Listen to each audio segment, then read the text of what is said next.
wabarakatuh. Bismillahirrahmanirrahim. Alhamdulillahi rabbil alamin. Allahumma salli wa sallim ala sayyidina Muhammadin wa ala ali sayyidina Muhammad. Nawaina ta'alluma wa ta'alim, tazakkura wa tazkir, wa naf'a wal intifa' wal ifada wal istifada wal hatta ala tamassuki bi kitabillah wa sunnati rasulillah wa du'a ilal huda wa dalala alal khair ibtiga wajhillah mardatihi wa qurbihi wa sawabihi subhanahu wa ta'ala.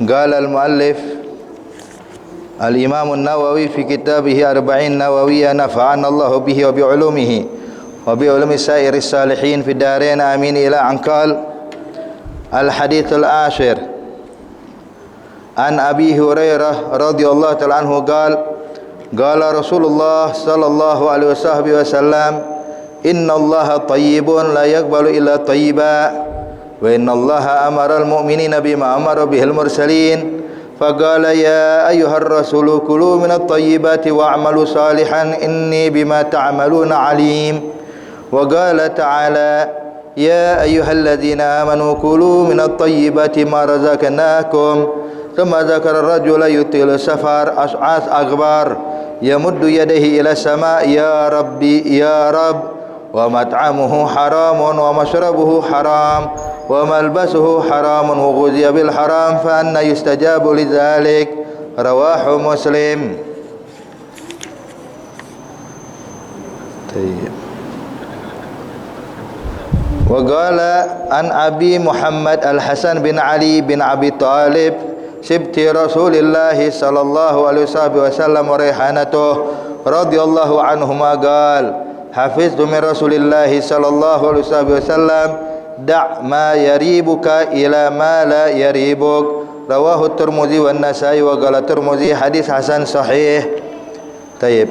Alhamdulillah, segala puji bagi Allah Subhanahu wa taala yang telah menganugerahkan kepada kita nikmat syahwat wal afiyah sehingga kita bisa kembali berkumpul di dalam majlis yang mulia ini demi melanjutkan pelajaran kita daripada pembacaan kitab Arba'in Nawawi yang dikarang oleh Imam Nawawi radhiyallahu ta'ala anhu ardah. Salawat beriring salam kepada junjungan besar kita Nabi Muhammad sallallahu alaihi wasallam yang mana berkat beliaulah kita bisa mengenal Islam, bisa mengenal iman, bisa mengenal Allah dan bisa mengenal taat dan ibadah kepada Allah Subhanahu wa taala. Sehingga kita berharap agar nanti di akhirat kelak kita pun mendapatkan syafaat Nabi Muhammad sallallahu alaihi wasallam. Amma ba'd, hadirin hadirat yang dimuliakan Allah, melanjutkan pelajaran kita daripada al-hadis al-Arba'in Nawawi sampai pada hadis ke-10 diriwayatkan oleh Imam Abu Hurairah radhiyallahu ta'ala anhu bahwasanya Rasulullah sallallahu alaihi wasallam telah bersabda di dalam hadisnya, innallaha tayyibun la yaqbalu illa tayyiba. Dinyatakan sesungguhnya Allah Subhanahu wa taala tayyib, maha suci. Artinya Allah Subhanahu wa taala maha sempurna. Yang mana kalau diartikan tayyib itu adalah sesuatu yang baik. Cuman kalau dinisbahkan kepada Allah, yang dimaksud adalah kesempurnaan yang tidak ada celah sedikit pun bagi Allah. Sebab memang ayyuhal ahbab, sifat wajibnya Allah Subhanahu wa taala adalah muttasif bi jami'il kamalat. Bahwa Allah Subhanahu wa taala memiliki sifat yang maha sempurna dalam segala hal, sehingga tidak ada celah atau tidak ada kekurangan sedikit pun bagi Allah Subhanahu wa taala. Maka disebutkan di sini oleh Nabi bahwasanya innallaha tayyibun ay munazzahun 'anin naqa'is, ya. Maha suci Allah Subhanahu wa taala. Wa tayyib bisa diartikan juga al-hasan wal jayyid, sesuatu yang baik, sesuatu yang bagus. Sesuatu yang bagus. Maka ini dinyatakan la yaqbalu illa tayyiba. Yani Allah tidak akan menerima melainkan sesuatu yang baik, sesuatu yang bagus, sesuatu yang halal. Allah tidak akan menerima daripada perkara yang haram. Allah tidak menerima sesuatu dari perkara yang tidak diinginkan dan dibenci oleh Allah Subhanahu wa taala. Maka dinyatakan la yaqbalu illa tayyiba, ya. Kemudian dinyatakan, dan sesungguhnya Allah Subhanahu wa taala memerintahkan orang-orang yang beriman selayaknya sebagaimana Allah memerintahkan kaum mursalin, para nabi dan rasul. Jadi kita ni orang-orang yang beriman hadirin mendapatkan perintah dari Allah Subhanahu wa taala, itu sama dengan apa yang diperintahkan Allah kepada nabi dan rasul dalam beberapa hal, ya. Di antaranya sebagaimana Allah berfirman dalam ayat suci Al-Qur'an, ya ayyuhar rusul kulu minat thayyibati wa'malu salihan inni bima ta'maluna alim. Dinyatakan, hai para rasul, hai para nabi-nabiku, kulu minat thayyibat, makanlah daripada makanan yang halal. Yang dimaksud thayyibat di sini itu maksudnya adalah makanan yang halal. Makanlah makanan yang halal. Artinya Bapak Ibu sekalian, bahwasanya memakan makanan yang halal itu adalah menjalankan perintah Allah. Allah bilang kulu minat thayyibat wa'malu salihan, dan beramallah dengan amalan yang saleh. Ini sebagaimana Allah serukan kepada para nabi dan rasul. Sedangkan ketika Allah memerintahkan orang yang beriman, Allah nyatakan sama, ya ayyuhallazina amanu kulu minat thayyibati ma razaqnakum. Allah nyatakan, hai orang-orang yang beriman, santaplah makanan yang halal. Ma razaqnakum, dari atas apa yang kami rezekikan kepada kalian.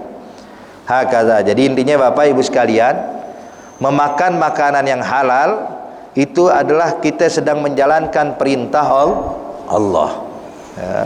Kita sedang menjalankan perintah Allah. Makanya kita dianjurkan cari rezeki yang halal. Sebab yang namanya rezeki disebutkan oleh Imam Syafi'i radhiyallahu ta'ala anhu arda, pengertian rezeki adalah kullu ma nafa'. Segala sesuatu yang bermanfaat namanya rezeki, ya. Jadi rezeki itu bukan cuma uang, rezeki itu bukan cuma makanan, rezeki itu bukan cuma pakaian. Rezeki itu segala hal yang bawa manfaat buat kita hadirin. Rezeki ini kayak kita berada saat ini di masjid, ya. Ini masjid subhanallah, kita merasa nyaman, ya, tidak kepanasan, juga merasa nyaman duduk di atas karpet. Ini semua walaupun bukan milik kita, rezeki dari Allah buat kita hadirin. Masjid bukan punya kita, masjid bukan milik kita, milik Allah. Tapi begitu kita merasa nyaman beribadah, bisa mengambil manfaat atau bisa memanfaati daripada segala hal fasilitas yang ada di masjid ini merupakan rezeki dari Allah buat kita. Jadi makanya Bapak Ibu sekalian, rezeki itu diartikan oleh Imam Syafi'i segala hal yang bawa manfaat buat kita atau yang bermanfaat, itu rezeki walaupun bukan milik kita, ya. Mungkin pernah kita sampaikan kepada antum, ya. Kita pernah dulu beberapa waktu yang lalu hadirin mengisi di beberapa tempat. Di antaranya ada satu orang Indonesia, ya. Dia ini punya pekerjaan itu, kerjanya di Jepang, ya. Sehingga keluarganya semua dibawa ke Jepang. Adapun rumahnya yang ada di Jakarta sini, rumah mewah, masya Allah. Yang tinggal pegawainya hadirin, ya. Itu rumah ada kolam renangnya, rumahnya masya Allah semuanya pakai AC, ya. Itu setiap sebulan sekali kita ngisi di situ, ya. Sahibul bait minta agar kita ngisi untuk memberikan pengarahan, nasihat buat pegawai-pegawainya. Kumpul semuanya. Sekali waktu kadang sesekali mungkin datang pemilik rumah. Terkadang pemilik rumahnya lagi ada di Jepang sehingga kita duduk sama pegawainya. Saya bilang, nih yang tinggal di sini siapa? Rumah yang mewah ini, dia bilang, ya kita Habib, ya. Kita para pegawainya. Saya bilang, Suf, ini rezeki buat ente orang, katanya. Sebab ini hadirin, kalian bisa memanfaatkan fasilitas yang luar biasa padahal kalian bukan pemiliknya, ya. Makanya di sini kalau seandainya kita bisa memanfaatkan sesuatu, maka itu adalah rezeki dari Allah Subhanahu wa taala. Cuma harus kita pahami hadirin, rezeki ini terbagi menjadi dua. Ada rezeki yang halal, ada rezeki yang haram. Semuanya manfaat, ya. Semuanya manfaat. Walaupun rezeki haram manfaat dalam kehidupan dunia. Seperti orang kalau main judi menang, ya. Duit judinya, hasil menangnya itu dia bisa belikan pakaian, bisa belikan makanan, bisa ini dan itu segala macam. Manfaat, tapi haram hukumnya. Maka di sini kita diperintahkan oleh Allah cari rezeki yang halal, bukan sembarang rezeki, hadirin. Makanya pernah ada di zaman para salafun as-salihin, itu di antara mereka ada satu orang wanita bicara pada suaminya. Ketika suaminya ingin keluar rumah, ingin mencari nafkah, dia gendong anak yang masih kecil. Ini wanita bawa bayinya masih kecil, berdiri depan pintu rumah. Ketika suami ingin keluar, kata sang istri bilang, "Suamiku, terus terang, saya dan anakmu ini masih bisa sabar ngadepin lapar sehari 2 hari. 2 hari nggak makan, sabar kita, insya Allah masih bisa sanggup menghadapinya. Tapi jujur, hai suamiku, sesaat di dalam api neraka kita nggak sanggup. Maka tolong jangan kau pulang ke rumah melainkan bawa rezeki yang halal, jangan sekali-kali masukkan rezeki yang haram ke rumah ini." So lihat, ada wanita salaf zaman dahulu kayak begini. Kalau zaman sekarang, hadirin, yang penting pulang bawa harta, ya, nggak peduli harta dari halal haram, yang penting pulang bawa makanan. Kata, makanya di sini hadirin hadirat yang dimuliakan Allah, jaga nih, ya. Allah dia pesan sama kita, kulu minat thayyibati ma razaqnakum. Makanlah makanan yang halal, yang mana itu adalah rezeki dari Allah buat kalian. Kata. Kemudian juga dinyatakan, tsumma dzakara rajul, kemudian Nabi menceritakan ada satu orang, kata Nabi, yutilu safar, melakukan perjalanan yang panjang, perjalanan yang jauh, musafir. Disebutkan di dalam riwayat hadis yang lainnya, Bapak dan Ibu sekalian, di antara orang yang doanya mustajab, di antaranya adalah doanya musafir. Ini musafir kalau ada doa mustajab. Apalagi kalau perjalanan yang begitu panjang, yang melelahkan, dia angkat tangannya memohon kepada Allah, itu dia dijamin doanya diijabah oleh Allah. Makanya kalau kita sedang melakukan perjalanan yang jauh, banyak-banyak doa, ya. Mumpung doa lagi diijabah dan dikabulkan oleh Allah Subhanahu wa ta'ala.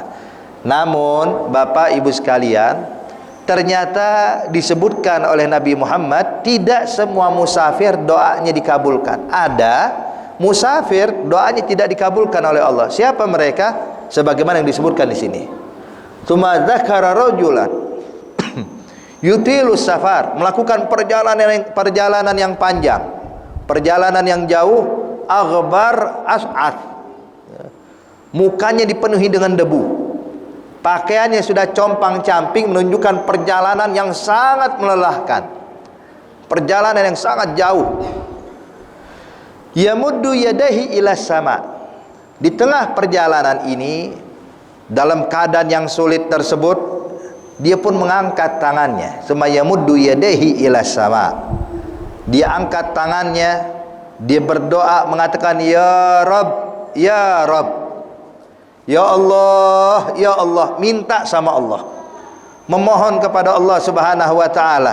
Namun Nabi nyatakan, wa mat'amuhu haram, cuman masalahnya ini musafir masih suka menyantap makanan yang haram. Wa masrabuhu haram, masih suka meminum minuman yang diharamkan Allah. Wa malbasuhu haram, masih memakai pakaian yang diharamkan oleh Allah. Wa ghudhiya bil haram, dan perutnya kenyang dari perkara yang haram. Fa ana yustajabalah, kata Nabi, bagaimana doanya bisa diijabah dan dikabulkan oleh Allah. Bapak, Ibu sekalian, perlu kita pahami juga, perkara yang haram itu terbagi menjadi 2, Pak. Haram itu terbagi menjadi 2. Ada haramun lidzatihi, ada haramun li'arid dalam bahasa Arab, ya. Ada haram lidzatihi, ada haramun li'arid. Apa itu haramun lidzatihi? Haramun lidzatihi memang yang jelas-jelas sudah diharamkan Allah, seperti khamar, memakan bangkai, daging babi, dan segala hal yang diharamkan Allah Subhanahu wa ta'ala, yang jelas-jelas sudah zatnya sudah diharamkan, haramun li zatihi. Adapun haramun li arid, haram, zatnya sih sebenarnya halal, asalnya itu halal, cuman haram karena sebab.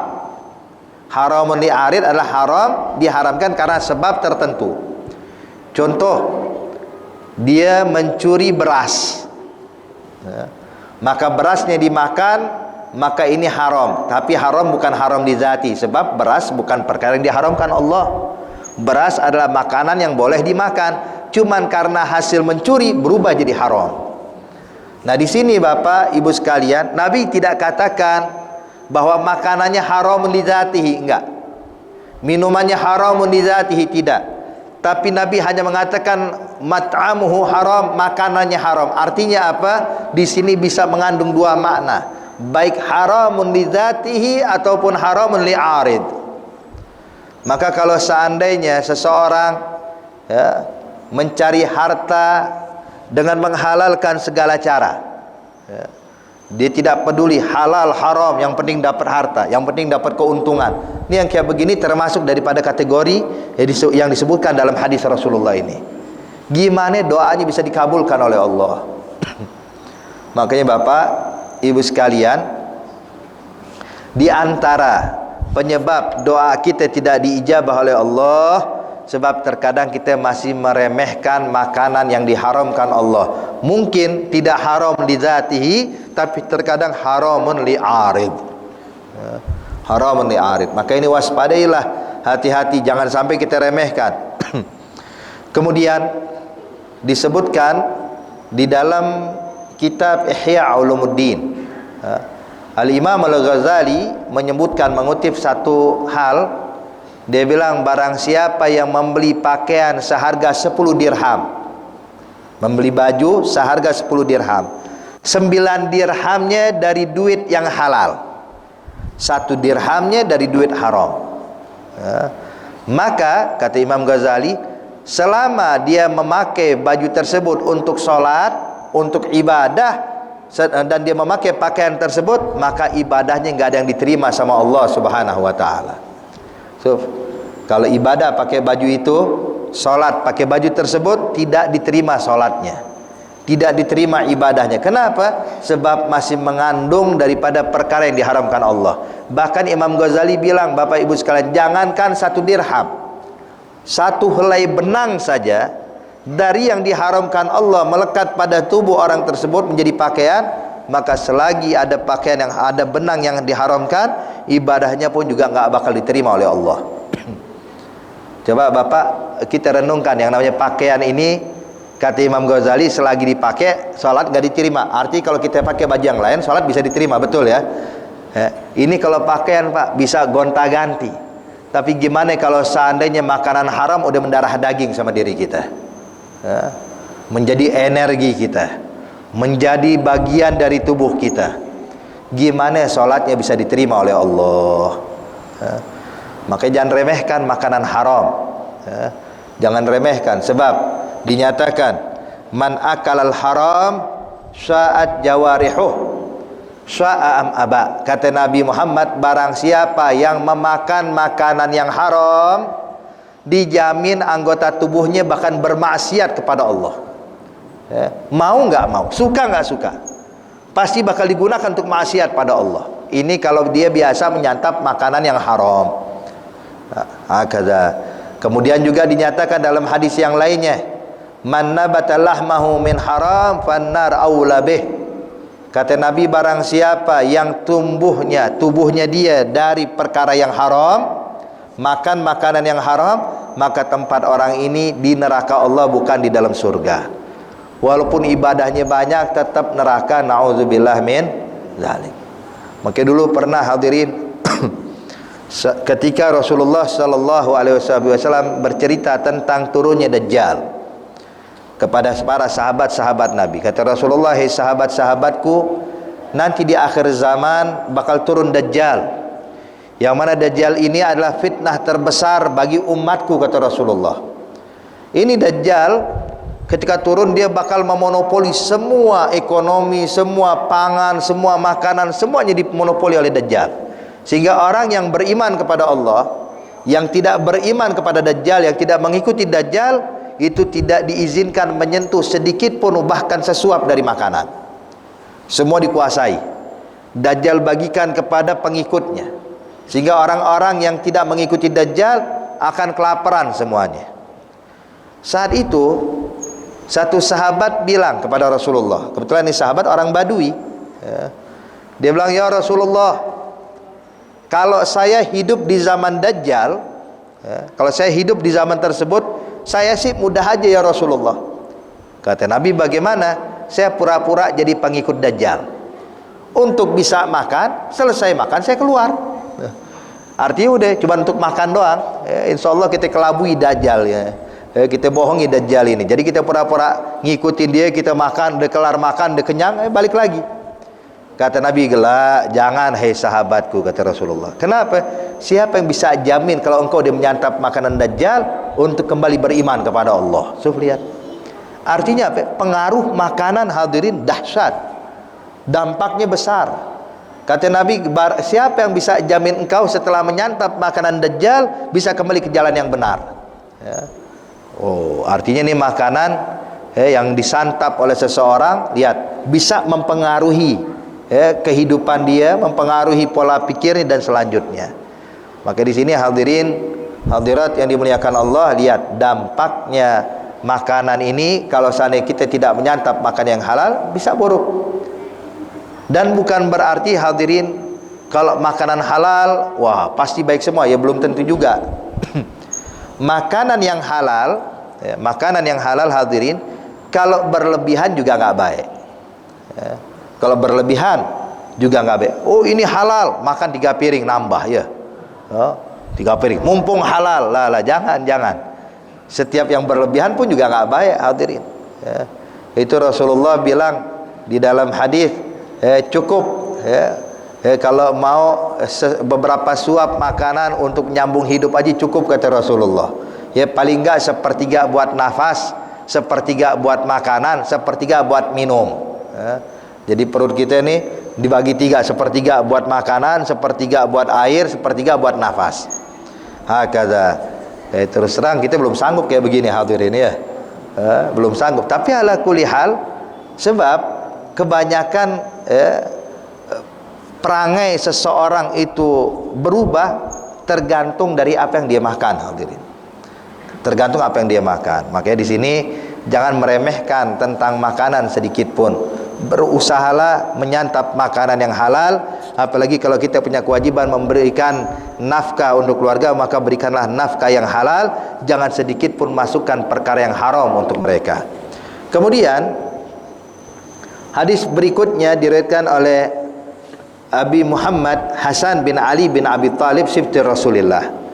Ini sibti Rasulillah, yakni Sayyidina Hasan, cucu daripada Nabi Muhammad sallallahu alaihi wasallam, yang mana dia ini bisa dibilang Khulafaur Rasyidin yang kelima. Ya. Khulafaur Rasyidin yang kelima. Memang kita sering dengar Khulafaur Rasyidin itu cuma 4 ya. Sayyidina Abu Bakar, Sayyidina Umar, Sayyidina Utsman, Sayyidina Ali. Cuman kenapa Sayyidina Hasan tidak dimasukkan termasuk dari bagian Khulafaur Rasyidin? Sebab yang keempat ini menjabat sebagai khalifah sampai mereka wafat. Sedangkan Sayyidina Hasan bin Abi Talib menjabat sebagai khalifah kemudian dilepaskan jabatannya. Mungkin sebab itulah tidak termasuk dari Khulafaur Rasyidin yang disebutkan, tapi pada hakikatnya dia termasuk Khulafaur Rasyidin berdasarkan apa yang disampaikan oleh Nabi Muhammad sallallahu alaihi wasallam. Apa yang disampaikan Rasulullah? Nabi menyatakan, Bapak dan Ibu sekalian, kata Rasulullah, sesungguhnya masa khilafah, ya, masa khilafah atau Khulafaur Rasyidin setelah aku, kata Rasulullah, itu bakal berlangsung selama 30 tahun. Berlangsung selama 30 tahun. Kemudian setelah itu bakal diganti dengan dinasti yang bakal mempersempit dan memberatkan umat, ya, kata Rasulullah. Maka ketika diselidiki ucapan Rasulullah ini hadirin, dengan masa khilafah yang dilalui oleh Sayyidina Abu Bakar Siddiq, Sayyidina Umar ibn al-Khattab, Sayyidina Utsman, Sayyidina Ali, maka didapatkan masa khilafah 4 orang ini itu berlangsung selama 29 tahun 6 bulan. 29 tahun 6 bulan. Dan Sayyidina Hasan bin Ali bin Abi Thalib menjabat sebagai Amirul Mukminin, menggantikan ayahnya Sayyidina Ali bin Abi Thalib, itu berlangsung selama 6 bulan, sehingga lengkaplah 30 tahun. Sempurnalah 30 tahun. Setelah itu baru digantikan oleh Muawiyah dan berubah jadi dinasti, yang mana tadinya adalah kepemimpinan yang ada pada umat Islam itu sesuai pilihan para sahabat. Jadi waktu Rasulullah meninggal, yang memilih Sayyidina Abu Bakar Siddiq adalah para sahabat, Ahlus Syura, para sahabat-sahabat yang ikut hadir perang Badar. Kemudian digantikan oleh Sayyidina Umar, juga pilihan dari para sahabat. Digantikan oleh Sayyidina Utsman, juga pilihan para sahabat. Digantikan Sayyidina Ali, juga pilihan dari para sahabat. Saat Sayyidina Ali terbunuh, para sahabat yang ada pun memilih Sayyidina Hasan untuk menggantikan ayahnya. Arti karena pilihan. Tapi setelah Sayyidina Hasan melepaskan, maka berubah menjadi dinasti. Maka dinasti Bani Umayyah saat itu. Nanti berubah jadi Bani Abbasiyah, berubah lagi jadi Bani Fatimah, dan selanjutnya akhirnya berubah jadi dinasti. Pada hakikatnya Khulafaur Rasyidin itu sempurna 30 tahun. Maka dinyatakan di sini, kalau kita lihat di syarah, dia adalah khamisul Khulafaur Rasyidin wa akhirahum. Dia adalah Khulafaur Rasyidin yang terakhir, yang kelima. Hakadha. Taib. Dinyatakan bahwasanya beliau menyampaikan, saya mendengar langsung dari Rasulullah sallallahu alaihi wasallam memberikan nasihat kepada saya, da' ma yaribuka ila ma la yaribuk. Kata Rasulullah, ya Hasan, da', tinggalkan, tinggalkan ma yaribuk, tinggalkan perkara yang membuat kau ragu, yang membuat kau ragu, artinya perkara yang subhat, perkara yang tidak diketahui halal dan haramnya, masih belum jelas diizinkan atau tidak diizinkan, maka lebih baik kau tinggalkan ini. Pilihlah perkara yang tidak meragukanmu. Jadi setiap perkara yang meragukan, tinggalkan, lebih aman. Kenapa? Sebab sebagaimana patokan kepada hadis yang awal, hadis kedua yang pernah kita baca di dalam majelis ini, hadirin, Nabi menyatakan, innal halal bayyinun wal haram bayyinun wa bainahuma umur mustabihat wa man waqa'a fi subhat waqa'a fil haram, kama qala Rasulullah. Nabi bilang, sesungguhnya perkara yang halal jelas, perkara yang haram juga jelas. Di tengah-tengahnya ini namanya perkara subhat, yang maskuk, yang kita tidak tahu halal atau haramnya. Maka kata Nabi, barang siapa yang bisa menjaga dirinya dari perkara subhat, dia telah menjaga kehormatannya dan menjaga agamanya. Tapi barang siapa yang masuk ke dalam perkara yang subhat, perkara yang meragukan, maka dia tidak menyadari kalau dia bakal terjerumus kepada perkara yang haram. Kemudian Nabi kasih gambaran, karra'i yar'a haulal hima yusiku ayyarta'a fi. Kata Nabi, kayak penggembala kambing, Pak, menggembalakan kambing-kambingnya di antara ladang milik orang lain. Siapa yang bisa jamin ini kambing yang kita gembalakan tidak makan rumput dari ladang milik orang lain? Siapa yang bisa jamin kambing yang kita gembalakan tidak menginjak tanah milik tanah orang lain? Sulit. Nah, begitu juga menjaga diri dari perkara subhat untuk selamat dari yang haram sangat sulit, hadirin. Kalau dia bilang enggak apa-apa, cuma subhat, tidak haram, mengentengkan perkara subhat, maka dia bakal terjerumus kepada perkara yang diharamkan tanpa disadari oleh dia. Hadirin, hadirat yang dimuliakan Allah Subhanahu wa taala, sebagaimana dahulu orang-orang tua kita dulu, para salaf, para pendahulu-pendahulu kita, hadirin, itu sangat hati-hati dalam masalah perkara yang subhat. Sampai mereka kalau pengen makan ayam, itu mereka belinya ayam hidup, hadirin. Itu ayam hidup mereka beli, itu nggak langsung disembelih, dijaga dulu, dipelihara, dikasih makan dulu, kurang lebih 1 minggu sampai 40 hari, sehingga makanan yang sebelum dimakannya itu udah bersih, ganti makanan yang baru yang halal. dikasih makanan dulu. Ketika udah 1 minggu atau sampai 40 hari baru disembelih. Ya, sembelih. Kenapa? Takut kalau seandainya makan sembelihan orang lain, entah apakah ini halal atau haram, baik atau tidak baik. Kenapa hadirin? Sebab ini contoh, hadirin hadirat yang dimuliakan Allah Subhanahu wa taala. Mungkin kita ini hidup di zaman semuanya pengen gampang aja ya. Yang penting mudah lah. Kadang kita tanpa disadari hadirin kita terjerumus kepada perkara subhat. Sekarang coba bayangkan. Itu guru kami pernah menyampaikan, Al Habib Ali Masyhur rahimahullah. Dia pernah bilang, biasa itu ada pabrik pemotongan ayam. Itu dalam 1 hari itu bisa memotong ribuan ekor ayam hadirin. Ribuan ekor, subhanallah. Kalau kita mikirin kalau motongnya secara manual, waduh, nggak ada yang kuat. Ini otomatis motongnya harus pakai mesin, betul. Sebab setiap hari ribuan, bahkan puluhan ribu ekor ayam. Itu gimana caranya? Kita kalau lihat hadirin prosesnya, itu ayam yang ada itu digantung, kakinya di atas, kepala di bawah hadirin. Kemudian dijalankan tuh pakai mesin. Itu saya sih belum tahu jelas, cuman yang saya dengar dari Habib Ali Masyhur itu caranya itu ayam hadirin sebelum masuk ke ruangan potong, ke mesin pemotongnya itu dicelupkan dulu ke dalam air yang diisi setrum sedikit, sehingga ini membuat ayam itu lemas atau pingsan. Sebab kalau ayam masih segar hidup hadirin nggak mungkin kepotong rata semua di leher ya. Mungkin ada kepotong sayapnya doang, kalau dia bergerak nggak mungkin jadinya. Tapi kok bisa rata semua, yang dipotong leher semua. Maka ini otomatis tanda ayam tersebut dibikin lemas terlebih dahulu atau dibikin pingsan terlebih dahulu. Habib Masyhur bilang, walaupun yang memencet tombolnya, yang menghidupkan mesinnya orang Islam, yang memencetnya itu orang Islam, tapi kalau ketika dibuat pingsan dulu ini ayam, pertanyaannya, kalau ayam itu memang hanya sekedar pingsan kemudian dipotong, halal. Ayam hidup disembelih. Cuman kalau ayam tersebut ternyata waktu disetrum nyawanya juga ikut hilang hadirin, keburu mati nih ayam, maka ketika disembelih artinya menyembelih bangkai. Maka yang kayak begini, siapa yang bisa jamin tuh ayam masih hidup atau enggak? Mesin yang bergerak.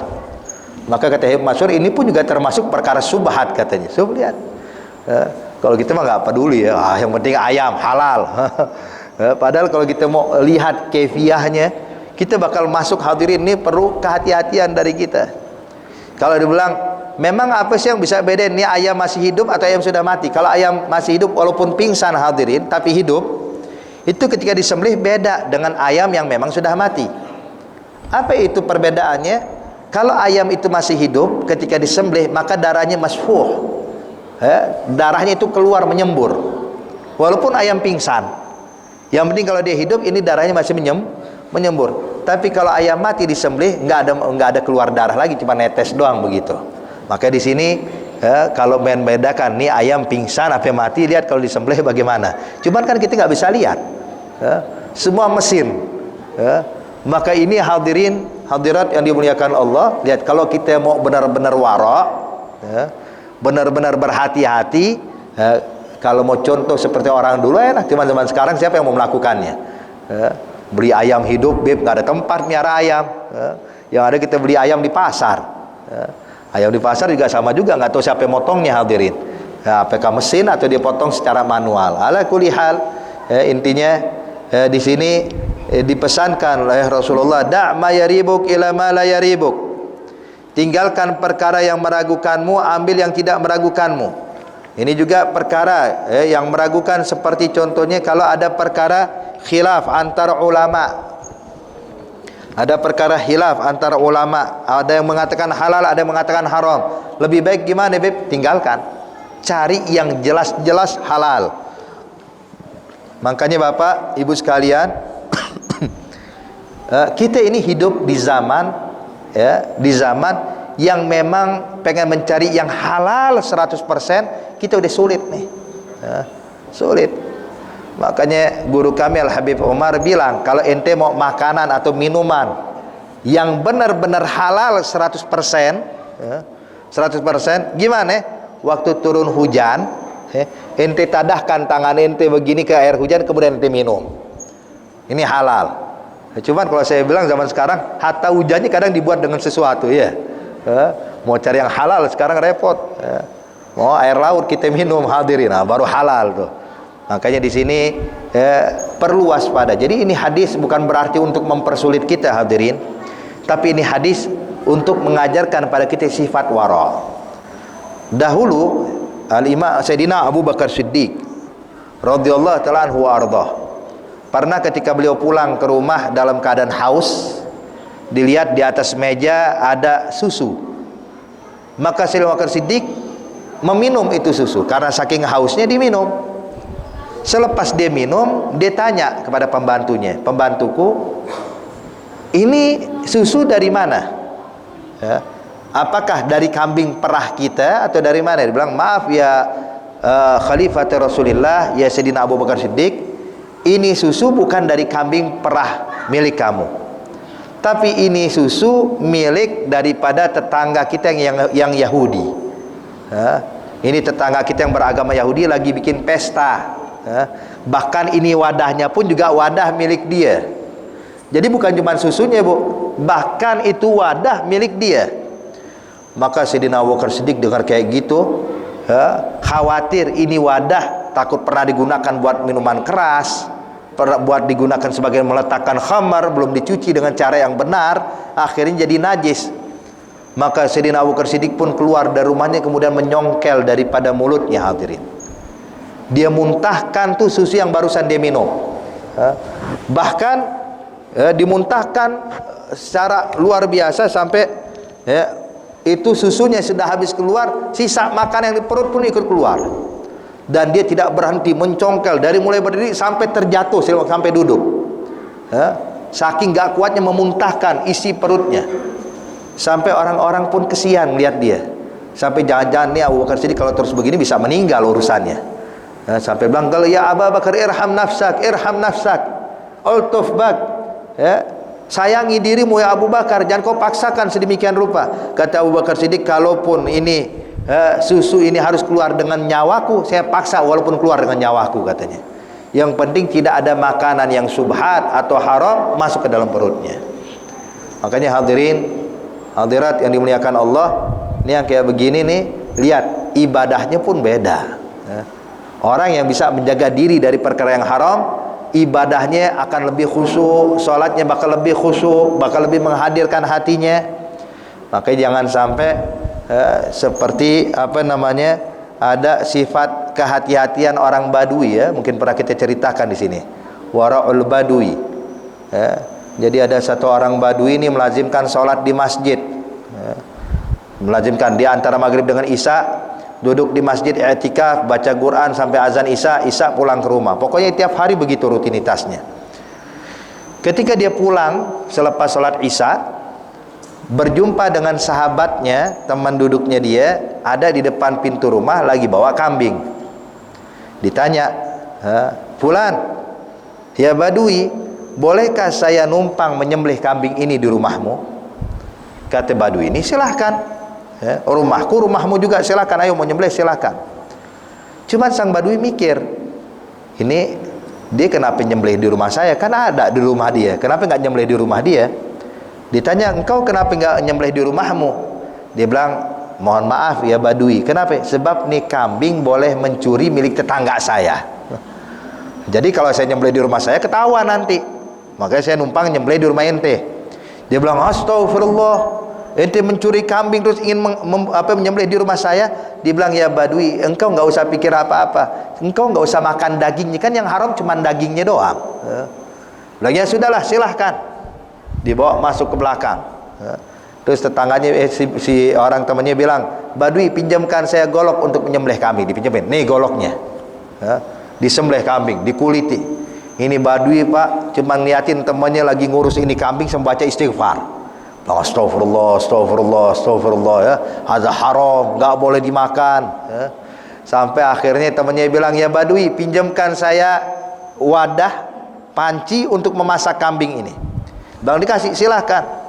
Ambil pancinya, ambil airnya dari sumur, kemudian rempah-rempahnya, bumbunya ambil milik sang Badui ini, kayu bakarnya milik sang Badui, pokoknya semua milik orang Badui ini. Mulai kambing dimasak. Ya. Ketika kambing dimasak, nih orang Baduy cuma ngeliatin temannya sambil baca istighfar, Pak. Ya. Megang tasbih, geleng kepala, astagfirullah, astagfirullah, astagfirullah, ya. Ya. Ketika kambing hampir jadi, Bu, aroma mulai kecium. Ya. Perut yang kosong mulai terasa lapar. Ya. Dia bilang subhanallah, walaupun haram tapi aromanya enak juga katanya. Ya. Akhirnya pas udah kelar, ya, udah mateng, temannya nawarin, Baduy mau nggak ini daging? Dia bilang lah, ya, saya terus terang nggak mau makan makanan yang haram. Dia bilang, kata temannya, kalau ente nggak mau makan dagingnya, minum kuahnya aja, kuahnya halal. Dia bilang, bener halal, halal kan airnya dari sumur ente, bumbunya milik ente. Oh iya ya, kata sang Baduy. Kalau begitu sudah, saya ambil mangkok, tolong tuangkan kuahnya aja katanya. Ya. Maka ketika dituangkan oleh temannya sengaja, Pak, goyangin sedikit itu wajah pancinya, sehingga ada potongan daging masuk ke mangkok sang Baduy. Ya. Begitu jatuh ini daging ke mangkok Baduy, sang Baduy nengok pada teman, tunggu dulu, ini daging jatuh sendiri apa yang dijatuhin katanya. Ya. Bilang jatuh sendiri. Oh kalau jatuh sendiri halal katanya. Ini waroknya orang Baduy. Ya, kita nggak boleh kayak gitu, hadirin. Ya, jaga diri benar-benar, perkara yang haram kita tinggalkan, ya, kita berusaha menjaga diri kita dari makanan-makanan yang subhat dan juga perbuatan-perbuatan yang subhat. Insyaallah Allah jaga kita dan Allah selamatkan kita dari perkara yang diharamkan Allah Subhanahu wa taala. Amin ya rabbal alamin. Dan juga sedikit mengingatkan hadirin, kita udah mulai masuk ini daripada 10 malam pertama daripada bulan Zulhijjah, yang mana Allah Subhanahu wa taala berfirman di dalam Al-Qur'an, wal fajri wa layalin 'ashar wasyaf'i wal watar. Allah bersumpah demi waktu fajar dan demi 10 malam. Yang mana 10 malam di sini dijelaskan oleh ahli tafsir. Mereka berbeda pendapat. Ada mengatakan 10 malam yang dimaksud oleh Allah adalah 10 malam pertama daripada bulan Zulhijjah, seperti kita malam-malam ini. Ini masuk daripada layalin 'ashar. Ada yang mengatakan 10 malam pertama dari bulan Muharram. Ada yang mengatakan 10 malam pertama dari bulan Ramadan.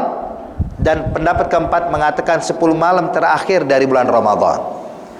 Cuman di sini pendapat yang paling kuat, ulama tafsir bilang, yang pendapat yang paling kuat adalah 10 malam pertama daripada bulan Zulhijjah, kayak kita saat ini. Maka ini waktu yang sangat dimuliakan Allah. Dan sebab kenapa jadi mulia? Lihat, Allah gunakan sebagai alat untuk sumpah.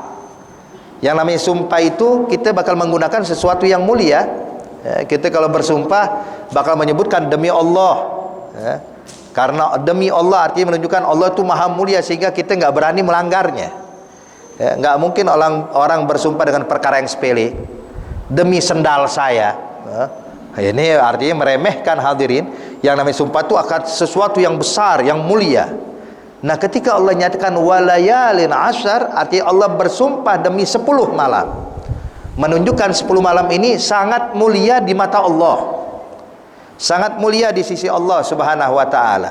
Makanya Nabi pernah bilang dalam satu hadis, kata Rasulullah, ma min ayyamin fi sanah minal a'malis salihah ahab ilallahi min asril ayyamin Zulhijjah, kama qala Rasulullah. Nabi bilang tidak ada amalan dalam satu tahun, atau tidak ada waktu dalam satu tahun yang mana amal soleh itu sangat dicintai Allah.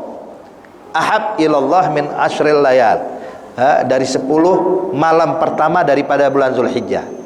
Makanya di sini amalan apapun yang kita lakukan, seperti majelis ta'lim ini, hadirin, ini merupakan amalan yang paling disukai Allah saat ini. I'tikafnya antum di masjid, salat isya berjamaah setelah ini, salat maghrib yang antum lakukan, dan setiap kegiatan ibadah yang kita lakukan pada 10 malam pertama ini adalah amalan yang paling dicintai dan disukai Allah Subhanahu wa taala. Wahakadha. Makanya di situ ulama bilang, ketika sebagaimana kita di bulan Ramadan semangat ibadah, karena ibadah berlipat ganda pahalanya, maka ketahuilah di 10 malam pertama pun juga enggak kurang, hadirin, pahala dilipat gandakan oleh Allah Subhanahu wa taala. Bahkan diriwayatkan setiap amalan dilakukan pada malam-malam atau hari-hari di 10 hari Zulhijjah itu dilipat gandakan mencapai 700 derajat atau 700 kali lipat. Salat kita, zikir kita, puasa kita, bacaan Quran kita, majlis ta'lim kita, semuanya dilipat gandakan oleh Allah menjadi 700 kali lipat. Maka oleh karena itu perbanyak ibadah, khususnya kata Nabi Muhammad, perbanyak baca tasbih, tahlil, tahmid, takbir.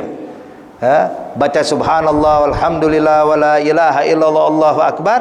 Dan ulama sebagian tambahkan pula wala haula wala quwata illa billahil aliyil azim. Ini perbanyak khususnya di 10 malam, 10 malam daripada Zulhijjah ini. Kemudian juga di sisi lain kita dianjurkan hadirin untuk berpuasa. Berpuasa sebagaimana dalam riwayat hadis yang lainnya, Nabi menyatakan bahwasanya barang siapa yang berpuasa di 10 hari pertama bulan Zulhijjah. Yang dimaksud dengan 10 hari pertama bulan Zulhijjah ini tanggal 1 sampai tanggal 9. Sebab tanggal 10 Zulhijjah hari raya Idul Adha diharamkan puasa. Jadi dari tanggal 1 sampai tanggal 9 kita dianjurkan puasa. Dan setiap hari kalau kita puasa itu diganjar oleh Allah ampunan dosa selama 1 tahun. Kecuali hari Arafah. Hari Arafah diganjar oleh Allah ampunan 2 tahun. Tahun yang lalu maupun tahun yang akan datang. Di sini ulama berkata, ketika ditanya kenapa Allah mengampuni dosa dosa tahun yang akan datang padahal belum kita perbuat. Kalau tahun lalu diampunin iya, tapi dosa tahun yang akan datang bagaimana maksudnya? Maksudnya adalah pertama, orang tersebut kalau seandainya nanti habis puasa Arafah melakukan maksiat, melakukan perkara yang diharamkan Allah, maka Allah akan langsung kirimkan taufik dan hidayah sehingga dia langsung beristighfar, bertobat kepada Allah. Sehingga belumlah malaikat Raqib dan Atid mencatat amal maksiatnya, melainkan dosa yang telah diampuni oleh Allah Subhanahu wa taala. Kemudian hadirin yang kedua adalah ini kabar gembira dari Nabi. Artinya apa? Yang puasa hari Arafah insyaallah umurnya dipanjangkan sampai tahun berikutnya. Kenapa? Sebab Nabi bilang dosa tahun yang akan datang diampuni sama Allah. Gimana bisa diampuni kalau dia meninggal? Maka di sini seakan-akan tersirat makna orang yang puasa hari Arafah insyaallah umurnya dipanjangkan sampai tahun depan. Maka yang pengen panjang umur jangan lupa puasa hari Arafah. Yang mau pendek umur ya silahkan juga ya. Maka ini puasa Arafah dijaga hadirin. Kemudian juga yang berikutnya terakhir hadirin adalah ibadah kurban pada hari raya Idul Adha. Nabi pernah bilang dalam hadis, kata Rasulullah, ma amila ibnu Adam fi yaumin nahar ahab ila Allah min iragatid dam fa innaha la ta'ti yaumal qiyamah bi azlafiha wa guruniha wa as'ariha wa inna dam la yaqa min Allah bi makan qabla ayyaqa min al ard.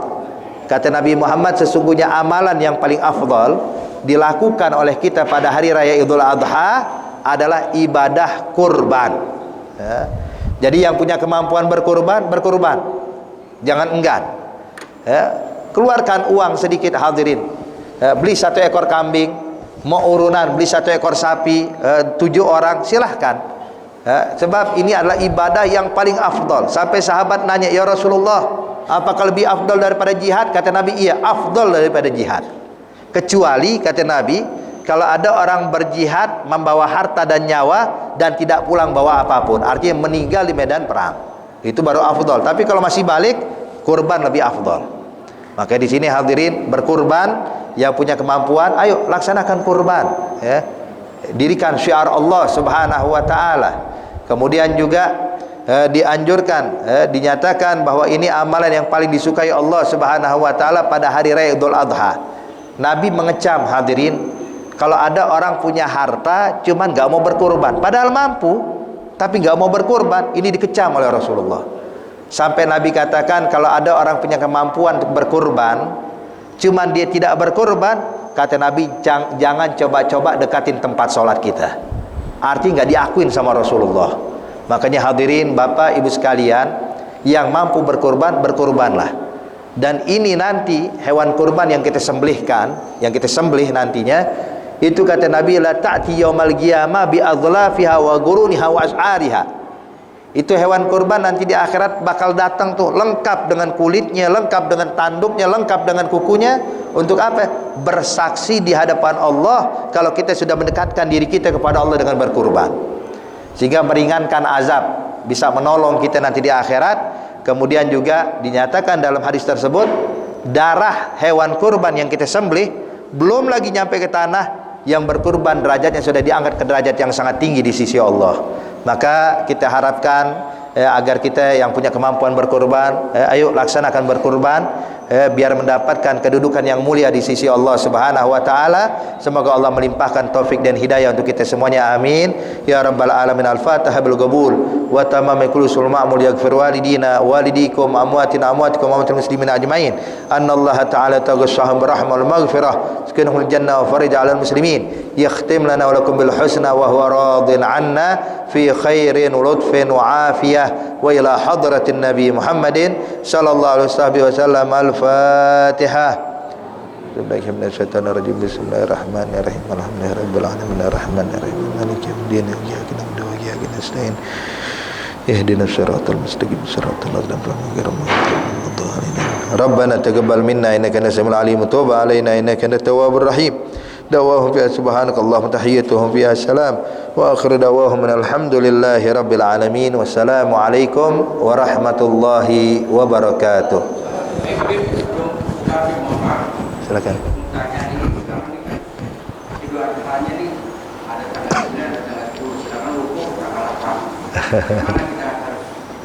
Taib. Sebenarnya masalah ini sudah ada dari sejak dulu. Jadi perbedaan pendapat antara ulama, ada yang pakai metode ru'yah, ada yang pakai metode hisab. Adapun memang pemerintah Indonesia kita ini mengikuti daripada metode ru'yah, sebab memang jumhur masyarakat Indonesia ini bermazhabkan dalam mazhab Syafi'i, Al-Imam Syafi'i. Al-Imam Syafi'i beliau berpatokan dengan hadis Rasulullah sallallahu alaihi wasallam tentang penentuan awal bulan, yaitu dengan ru'yah. Dengan ru'yah, artinya ru'yah ngelihat langsung dengan mata telanjang kita tanpa alat bantu, ngelihat hilal. Adapun saudara-saudara kita yang mengadakan awal Zulhijjah itu dengan metode hisab, mereka pakai metode dengan hadis yang sama, cuman mereka beranggap yang penting imkanur ru'yah, walaupun nggak kelihatan tapi kemungkinan bisa dilihat. Tapi kalau nggak terlihat, mereka melakukan menentukan awal bulan.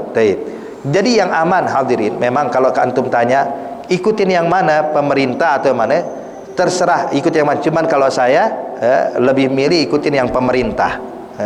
Ikut yang pemerintah. Kenapa? Sebab pemerintah ini juga bukan menentukan awal dari bulan Zulhijjah, itu bukan dari dia nebak, bukan. Tapi memang hasil daripada ru'yah dari 100 lebih titik, 100 lebih titik, dan yang melihat itu bukan orang sembarang, ulama yang ngerti ilmu falak, yang mengerti cara ru'yah dan lain-lainnya. Maka lebih aman ikutin yang pemerintah. Cuman kita juga menghargai dan menghormati saudara-saudara kita yang ingin memilih lebih dahulu, silahkan saja. Jadi jangan sampai ini membuat gesekan antar umat. Yang penting yang punya pengen ikutin pemerintah, silahkan, lebih aman, lebih baik. Yang mengikuti yang pihak satu lagi juga silahkan, sesuai dengan keyakinan dia masing-masing. Jelas. Jadi kalau tanya, Beb, lebaran tanggal 9, tanggal 10. Dari dulu lebaran tanggal 10 hadirin. 10 Zulhijjah, ya. Kalau dia tanya wukuf Arafah tanggal 8, tanggal 9. Dari dulu tanggal 9, tanggal 9 Zulhijjah. Adapun masalah bulan Masehi ada khilaf antar ini, yang enggak jadi masalah. Jelas insyaallah ya. Jadi enggak jadi masalah Bapak Beb. Lebaran di Saudi duluan dong dari kita. Wukuf di Arafah duluan dong, enggak jadi masalah sebab memang berbeda matla. Berbeda matla hadirin. Ini sedikit saya kisahkan untuk meluruskan tentang masalah ini hadirin. Dahulu pernah datang satu orang kepada Sayyidina Abdullah ibn Abbas, datang dari Mesir atau dari Syam, datang bertanya kepada Ibn Abbas tentang puasa Ramadan, sebab ini kan berkaitan penentuan awal bulan. Ditanya, ya Ibn Abbas, kapan kalian mulai puasa? Maka Ibn Abbas menjawab, kita mulai puasa hari Jumat. Kita mulai puasa 1 Ramadan hari Jumat. Maka dia bilang, oh kami di Mesir atau di Syam, itu Amr bin As menyatakan puasa mulai hari Kamis. Kau ente mulainya hari Jumat, sedangkan kami mulai hari Kamis. Maka dijawab oleh Ibn Abbas, sesungguhnya Mesir dengan Madinah berbeda matla. Artinya hadirin, berbeda matla nggak jadi masalah. Kayak kita sekarang Indonesia dengan Mekah beda matlanya. Jangankan dengan Saudi, ya, mungkin dengan India aja beda matla. Ya. Dengan Jepang saja beda matla hadirin. Makanya di sini perbedaan matla ini yang menentukan awal bulan. Nah, jadi nggak jadi masalah kalau Saudi lebaran duluan kita lebaran belakangan. Intinya tetap sama, sebab penentuan tanggal sebagaimana yang berpatokan dengan hadis Rasulullah, ya, sesuai dengan yang disampaikan adalah untuk dengan ru'yah, melihat. Jelas insyaallah ya. Baik. Cukup? Cukup. Ya, khair. Baik.